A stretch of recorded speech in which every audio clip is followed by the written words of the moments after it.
Recientemente en la casa estuvimos viendo una serie en Netflix que se llama Umbrella Academy.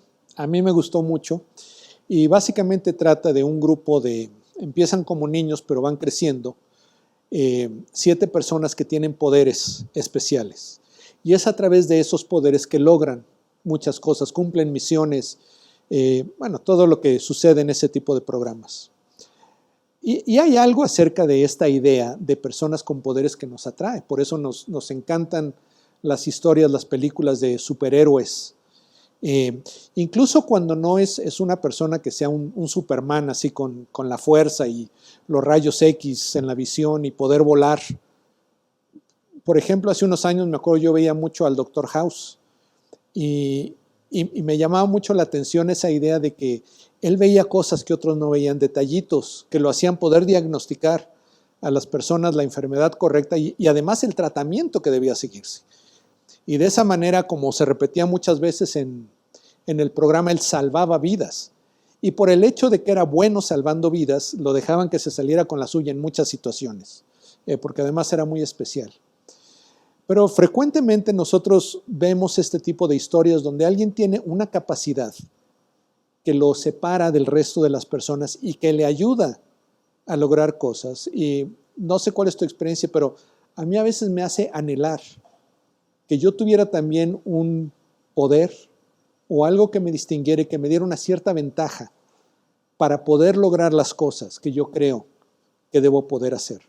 En vez de eso, siento que alrededor mío hay obstáculos, hay barreras, mis mismas incapacidades, mis mismas limitaciones no me permiten que yo llegue a ser lo que pienso que debería llegar a ser.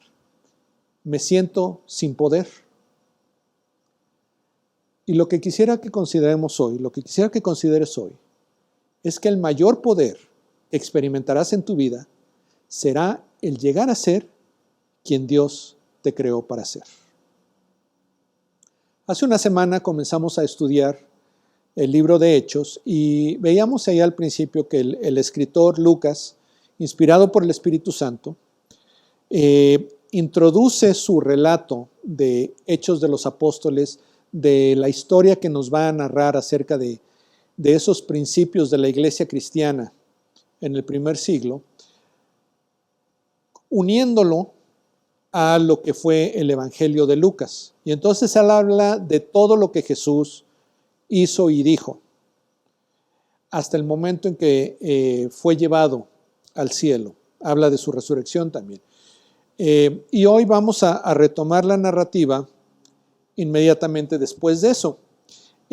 Nos cuenta ahí en el libro de Hechos que Jesús ha estado platicando, ha estado apareciéndose a sus discípulos y a otras personas durante un periodo de 40 días. Y hacia el final de esos 40 días, él veíamos la semana pasada que les dice a sus seguidores que deben quedarse en Jerusalén hasta que reciban la promesa del Padre, que es el Espíritu Santo.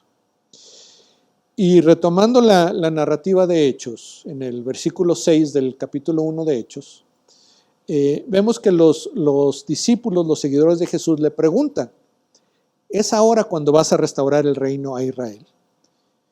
Y Jesús en su respuesta les dice, no es para ustedes el conocer los tiempos y las épocas que el Padre ha determinado dentro de su sabiduría. Pero ustedes recibirán poder cuando venga sobre ustedes el Espíritu Santo y me serán testigos en Jerusalén, en Judea, en Samaria y hasta lo último de la tierra. Y conforme Jesús les está hablando estas palabras, Él empieza a ascender hacia el cielo, envuelto en una nube, hasta que se pierde en el cielo. Y sus seguidores están viendo hacia arriba cómo está sucediendo todo esto y se quedan mirando para arriba. Y en ese momento se dan cuenta que hay 2 hombres ahí junto a ellos vestidos de blanco, con vestiduras brillantes, que les dicen, varones de Galilea, ¿por qué se quedan mirando al cielo? Este Jesús, así como se fue, así también regresará. Y es entonces que los apóstoles regresan a Jerusalén, tal como Jesús les había dicho que lo hicieron. Y esta es la manera como lo narra Lucas, el escritor del libro de Hechos. Empezando en el versículo 6 del capítulo 1, nos dice, entonces los que estaban reunidos le preguntaban, Señor, ¿restaurarás en este tiempo el reino a Israel?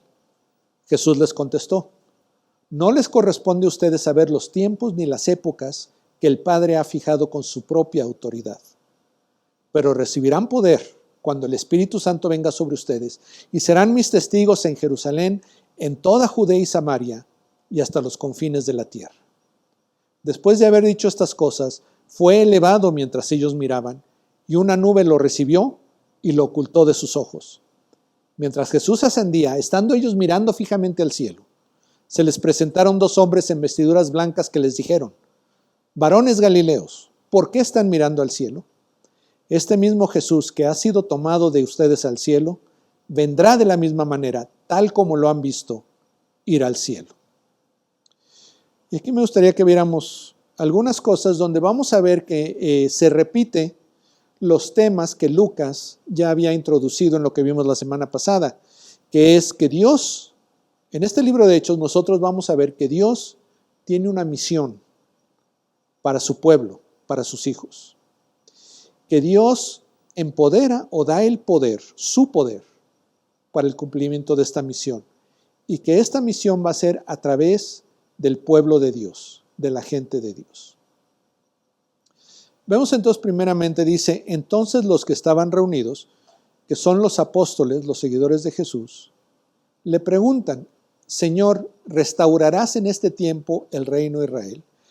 Y esta pregunta para ellos tiene mucho sentido. Lo que entendían los judíos de aquel entonces acerca de las promesas del Mesías y de la redención que Dios iba a obrar, tenían que ver con la nación de Israel, con el reino de Israel. Ellos entendían que Dios quería hacer una obra que, como le dijo a Abraham, iba a ser de bendición a todas las familias de la tierra. Que Dios estaba pensando en todo el mundo, pero que esa bendición, esa obra comenzaba con el pueblo de Israel, con la nación de Israel. Y el entendimiento de ellos se había desarrollado a pensar que iba a ser a través del reino de Israel, un reino grande como lo fue el de Saúl, el de David, el de Salomón, y que las naciones iban a ser bendecidas conforme se acercaran a ese reino de Israel.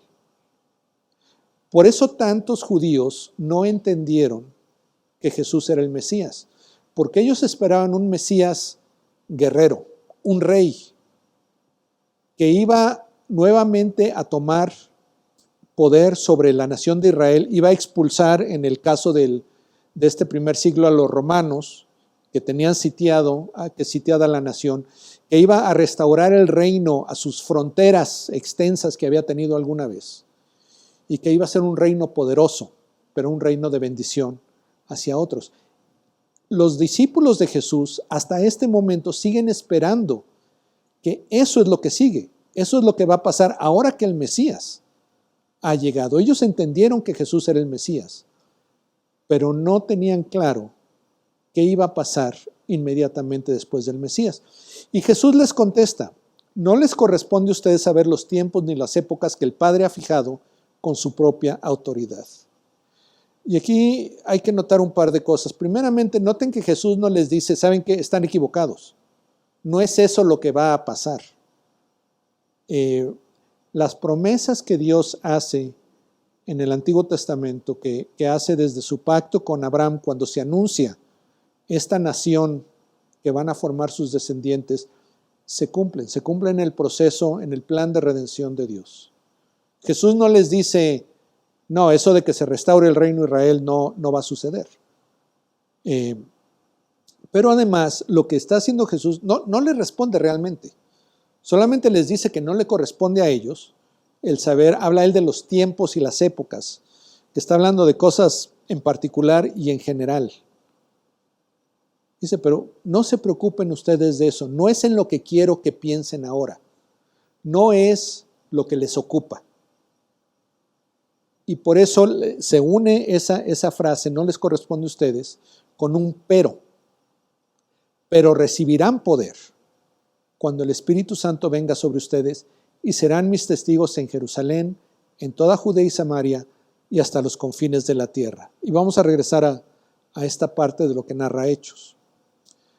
Pero después de eso les dice, o nos cuenta la historia que Lucas está escribiendo. Después de haber dicho estas cosas, fue elevado mientras ellos miraban, y una nube lo recibió y lo ocultó de sus ojos. Y aquí la mención de la nube puede tener un significado que tiene que ver con Dios recibiendo a Jesús. En el Antiguo Testamento se habla de una columna de humo o de una nube que guiaba a los israelitas en el desierto. La visión de Isaías nos habla de que el templo donde estaba el trono de Dios se llena de humo. Entonces es una manera de hablar de la divinidad de Jesús y de ser recibido por el Padre. Y dice que se pierde de la vista. Los discípulos están viendo hacia arriba cómo Jesús va ascendiendo y se pierde, ya no lo ven más. Dice, mientras Jesús ascendía, estando ellos mirando fijamente al cielo, se estaban tratando de entender qué era lo que estaba pasando. Quizá no lo anticipaban o no habían entendido cómo se iba a dar este regreso de Jesús al Padre. Pero en ese momento se les presentaron dos hombres en vestiduras blancas. Y esta descripción probablemente lo que indica es que se trataba de ángeles, de mensajeros de parte de Dios que vienen a ministrarles, que vienen a encontrarse con ellos en este momento de incertidumbre, de duda quizá, de confusión, vienen a ayudarles. Y les dicen, varones galileos, ¿por qué están mirando al cielo? Y les están diciendo, o sea, el ver hacia el cielo no es lo que deben estar ustedes ahora. Ya acabó. Tienen que empezar a pensar en lo que viene después. Pero déjenme decirles que lo que viene después va a tener un final. Y les dicen, este mismo Jesús que ha sido tomado de ustedes al cielo, vendrá de la misma manera, tal como lo han visto ir al cielo.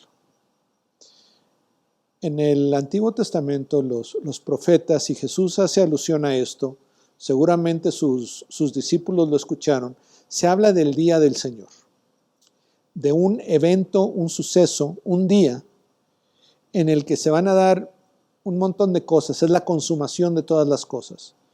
Cuando Dios va a terminar todo lo que Él ha estado obrando desde que Adán y Eva pecaron hasta ese día, Él está obrando la redención de las personas que van a pasar la eternidad con Él.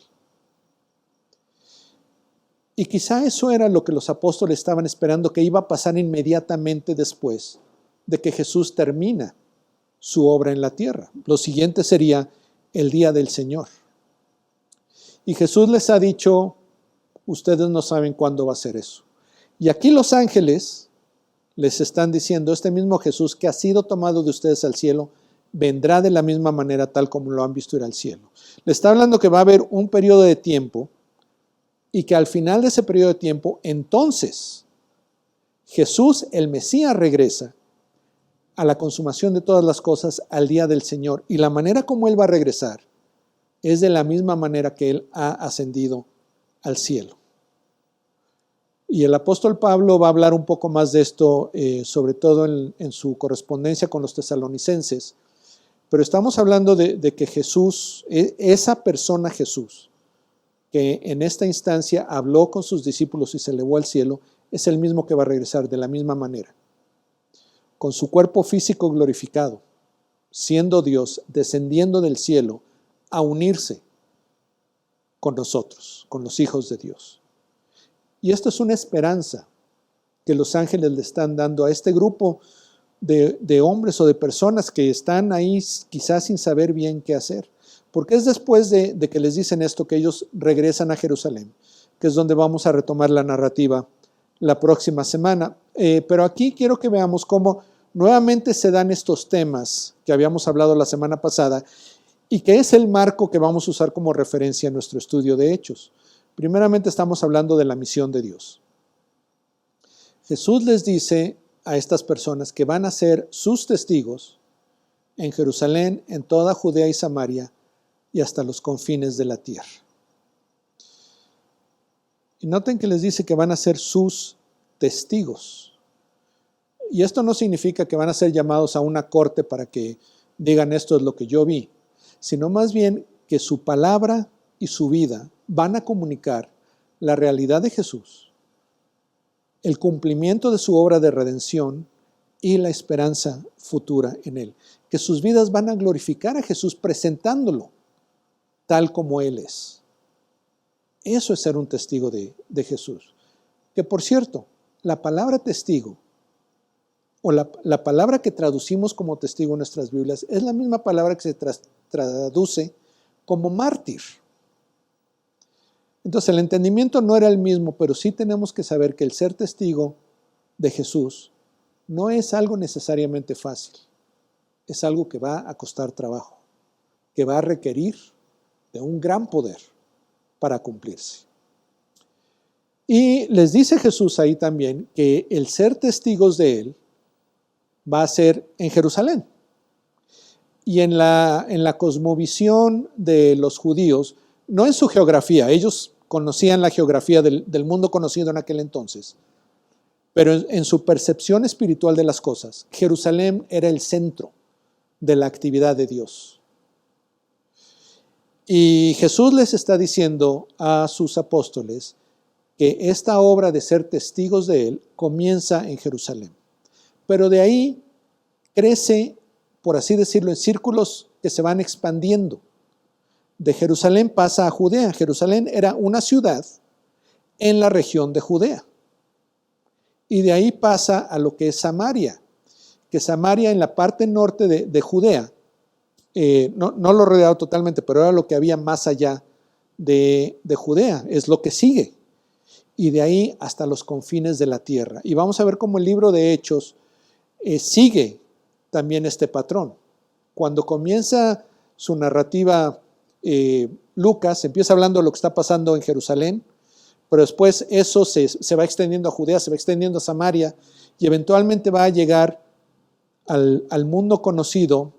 Termina el relato en Roma, que es como un trampolín hacia todo el mundo, porque era el centro del Imperio Romano, que era lo dominante en aquel entonces.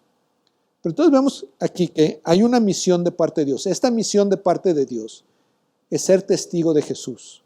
Es comunicar a Jesús en palabra, pero sobre todo en obra, de tal manera que las personas conozcan a Jesús, que puedan aceptar su obra redentora en sus vidas y volverse ellos no solo seguidores, sino testigos de Jesús. En donde se encuentren, en el lugar donde están, en la región aledaña o incluso ir a otros lugares lejanos a dar testimonio de Jesús. Esa es la misión de Dios. Y cuando Dios nos envía en esta misión, en este caso cuando Jesús está diciéndole a sus apóstoles que van a ser sus testigos, Dios no dice, pues vayan ahí ustedes a ver cómo le hacen. O tienen que estudiar mucho, tienen que prepararse mucho porque de otra manera no la van a hacer. Cuando Dios nos da esta misión, nos da también el poder de lograr la misión. Y por eso Jesús les dice, recibirán poder cuando el Espíritu Santo venga sobre ustedes. El Espíritu Santo ha estado activo desde la creación. En la narrativa de Génesis, cuando Dios crea todo lo que existe, se menciona que el Espíritu de Dios se movía sobre las aguas. Estaba ahí no solo presente, sino participando de esa obra de creación. Lo vemos también en la narrativa del Antiguo Testamento, por ejemplo, en Gedeón. Nos habla de cómo el Espíritu Santo viene sobre Gedeón y lo capacita para la obra para la que Dios lo estaba llamando. Nos habla también de que cuando David, en su corta edad, siendo un muchacho, es ungido como el próximo rey de Israel, el Espíritu Santo viene a él. Incluso en los evangelios nos narra cómo Jesús da el Espíritu Santo a sus seguidores antes de esta escena que estamos viendo acá. Entonces no es que el Espíritu Santo no hubiera estado activo en la vida de las personas, pero aquí Jesús está enfatizando la obra que el Espíritu Santo va a hacer en cuanto a la misión de Dios que Él les está comunicando. Nos habla aquí de que van a recibir poder. Y como hablábamos al principio, qué padre es escuchar eso, que voy a tener poder. Como He-Man, ya tengo el poder, decía. Pero este poder es el poder de ser testigos de Cristo. Y déjame decirte, necesitamos ese poder. Vivir la vida que Dios desea para nosotros, para la cual fuimos creados, es imposible en nuestras propias fuerzas. Tenemos mucho que va en contra de nosotros. Tenemos lo que la Biblia llama el mundo o nuestra cultura, los mensajes que estamos recibiendo continuamente, que nos dicen, ¿sabes qué? Qué bonito que creas en Dios, qué bonito que tengas fe y admiro cómo eso te ayuda en momentos difíciles. Pero ¿sabes qué? Eso guárdalo para los domingos, que sea solo un rato. No, hay que divertirse, hay que aprovechar las oportunidades, hay que gozar la vida. De vez en cuando hay que portarse mal. Tienes que enfocarte en ti mismo, en lo que tú quieres lograr, en lo que son tus sueños, lo que tú puedes llegar a hacer, y tú puedes llegar a hacer lo que tú quieras. Esos mensajes continuamente llegan a nosotros y nos pueden apartar del mensaje de Dios, en particular hacia nuestras vidas. La Biblia nos habla también de que hay un enemigo muy real, que es Satanás, que son los demonios, que su intención principal es separarnos de disfrutar, de conocer y de gozar esa relación con Dios como nuestro Padre. Y muchas veces nos van a presentar cosas buenas con tal de distraernos, de apartar nuestra mirada de quién es Dios. Puede ser poder, puede ser dinero, pueden ser relaciones, puede ser placer. Tantas cosas que nos pueden distraer de cumplir la misión que Dios tiene para cada uno de nosotros. Y más peligroso que eso, la Biblia nos habla de que nosotros tenemos una naturaleza humana caída. La llama la carne. Y es un enemigo que está con nosotros continuamente. Nuestros deseos, nuestras inclinaciones naturales no son hacia Dios, son apartarnos de Dios. Son buscar nuestro propio deleite y apartarnos de Dios. Y eso es algo que está continuamente con nosotros, de lo que no nos podemos apartar. Y entonces el sobreponernos a todo esto que está en nuestro contra requiere un poder enorme. ¿Y sabes qué? Lo tenemos. Porque en el Espíritu Santo nosotros tenemos la plenitud de Dios. Y todo lo que Dios ha logrado es muestra del poder que Él obra en nosotros para cumplir sus propósitos en nosotros. Y recuerda, Él creó todo lo que existe de la nada. Ese es el poder disponible a ti. Él realizó todos los milagros que se mencionan en la Biblia y ese poder está disponible a ti. Él tomó a un grupo de personas que en general ni siquiera notaban o eran despreciados y hoy en día hablamos de ellos. Ese es el poder disponible a nosotros. Y es el poder que viene de la presencia del Espíritu Santo, que nos es dado en el momento que nosotros ponemos nuestra fe en Jesucristo para actuar en nuestra vida, en el proceso de santificación y llevarnos a cumplir todos los propósitos para los cuales Dios nos creó. Que por cierto, ese es el pueblo de Dios. Es de notarse que cuando los ángeles hablan con este grupo de personas que ven a Jesús desaparecer en las nubes, los llaman varones galileos. Galilea era una región al norte, más al norte todavía de Samaria, que era donde vivían Pedro y Andrés, donde vivían Juan y Santiago y varios de los otros, y eran por lo general vistos como menos. Eran pescadores, eran granjeros, carpinteros. No eran personas muy educadas, no eran personas que se creyera que iban a tener un impacto en el mundo. Y aquí los ángeles les están recordando a ellos. ¿Quiénes son? ¿De dónde vienen? Son galileos. Es un término hasta despectivo. Pero esto es precisamente un contraste, porque lo que está por venir va a ser sorprendente. Cómo Dios va a tomar a estas personas que pocos de nosotros pensaríamos que iban a llegar muy lejos, que iban a lograr grandes cosas, y en el poder del Espíritu Santo van a lograr que el mensaje de salvación en Jesús, las buenas nuevas del Evangelio, empezando en Jerusalén, empiecen a llegar a más y más y más personas y hasta lo último de la tierra. La tradición de la iglesia nos habla, por ejemplo, de Santiago, que llegó hasta España, que era de lo más hacia el oeste que se conocía. No recuerdo quién es, pero uno que llega a Etiopía, que era lo más al sur que había. Y se cree también que llegaron hasta China, a la India y a China, al norte de Europa. Y todo comienza con un grupo de personas que unos años antes nadie hubiera apostado por ellos. Nadie hubiera pensado que algún día iban a dejar su aldea, su región si acaso, que jamás iban a hacer nada de renombre. Y hoy en día tenemos templos, tenemos ciudades, tenemos eventos que llevan su nombre, porque ese es el impacto, mínimo el impacto que han tenido en nuestra cultura. Pero ciertamente el legado que ellos tienen en todos los que hoy en día nos llamamos cristianos.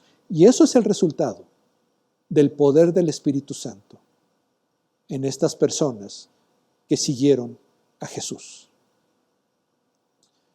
Jesús asciende a la derecha del Padre, toma su lugar como Rey, pero no nos deja solos. Nos da al Espíritu Santo y en el Espíritu Santo tenemos todo lo que es Dios. Y Jesús sigue obrando en nosotros, el Espíritu Santo, el Padre, están continuamente con nosotros y a través de nosotros cumpliendo los propósitos de Dios para nuestra vida. No nos han dejado solos, no nos han dejado indefensos, no nos han dejado sin poder para lograr lo que Él nos creó para hacer. Y por eso esta semana mi pregunta para ti es, ¿estás experimentando el poder de Dios? Quizá has sentido que lo que falta en tu vida para poder ver esta obra de Dios en ti es más preparación, mejores oportunidades, quizá cambiar ciertas actitudes o ciertas conductas en tu vida. Déjame decirte, tú no puedes cambiar eso. Tú no puedes sobreponerte a eso. Pero Dios puede y quiere. Te dio su Espíritu Santo para que se cumpla su obra en tu vida. Vamos a pedirle que así sea. Padre, gracias que no nada más enviaste a Jesús, vino, hizo lo que hizo y se fue. Pero que tu presencia siempre ha estado disponible a nosotros. Y en el Espíritu Santo no es solo tu presencia, sino tu poder, el poder de Dios mismo, disponible a nosotros para que se cumplan todos tus propósitos en nuestra vida. Te pedimos, Padre, como te pedíamos la semana pasada, que tú nos ayudes a entender, a recibir de ti una idea más clara de qué es lo que tú quieres que hagamos, cómo quieres que vivamos. ¿Cómo podemos nosotros ser testigos de quién eres tú? Y saber que tenemos el poder del Espíritu Santo, tu poder, disponible para que esto se cumpla. De tal manera que al glorificar a Cristo, muchas personas alrededor nuestro, donde quiera que nos encontremos, te conozcan a ti, reciban la salvación que se cumplió en Cristo y podamos esperar gozosos ese día del Señor cuando Jesús regresará, así como en esta narrativa se fue, así también regresará y nos gocemos en la consumación de todas las cosas. En el nombre de nuestro Señor Jesús. Amén.